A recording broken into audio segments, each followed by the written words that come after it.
This is The Process Shot. I'm Michael, I'm stuck in a haunted movie theater, and I've seen Plughead Rewired Circuitry Man 2. That's the subtitle. Directed by Stephen and Robert Lovy in 1994, this sequel to the 1990 cyberpunk crime drama returns us to the underground world of America, bringing back the suicidal biosynthetic romantic Danner as he is recruited by an FBI agent to help bring down Plughead, the crime lord of the previous film, who has now become, well, a more shadowy crime lord.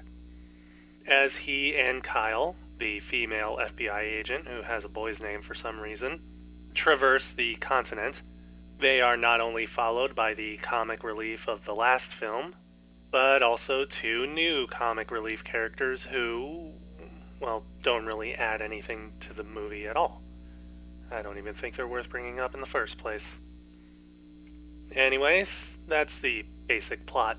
It's not quite a rehash of the first movie, but the basic idea of the search for Plughead is still there.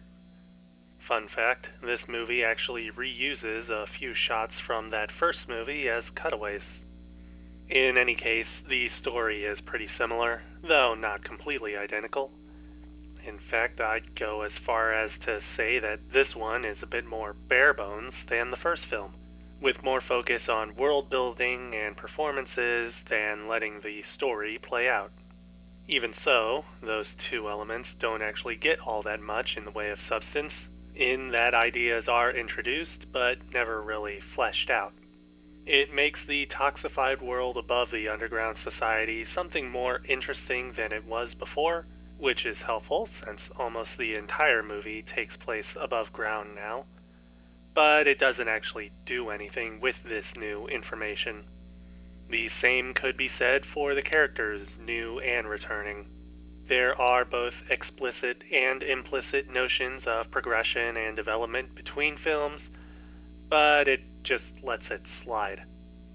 Overall, it makes for a movie that is similar to the first, less in its plot structure, but more in its potential for an original cyberpunk setting and how it subsequently lets it go to waste.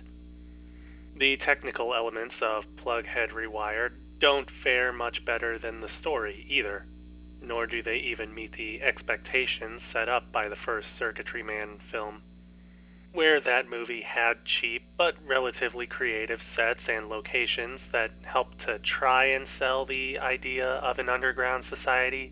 The sequel takes place almost exclusively above ground in some kind of desert, with any interiors that are used appearing to just be existing sets or borrowed buildings with sparse redecoration, if any at all.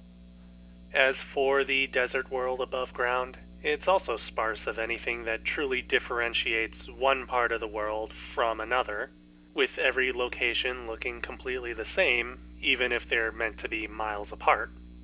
The filmmakers don't even attempt to mask this in any creative manner, with cinematography being flat and uninspired across the whole film. Other creative efforts like audio or color design are also pretty bland and not worth talking about because there's not really anything to say in its favor. Overall, Plughead Rewired seems to be made to continue a story not really worth continuing, with a follow-up that's not really explored. Even though the actual story of the movie has changed, the overall experience feels all the same.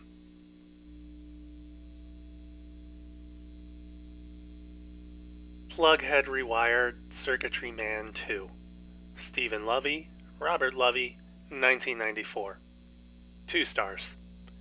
If you've seen the original or want an easy double feature movie night, go ahead and watch it, but otherwise I wouldn't recommend the film.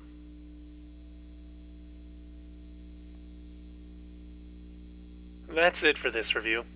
If you liked it, leave a like. If you didn't, leave a comment. Subscribe to the channel for more reviews.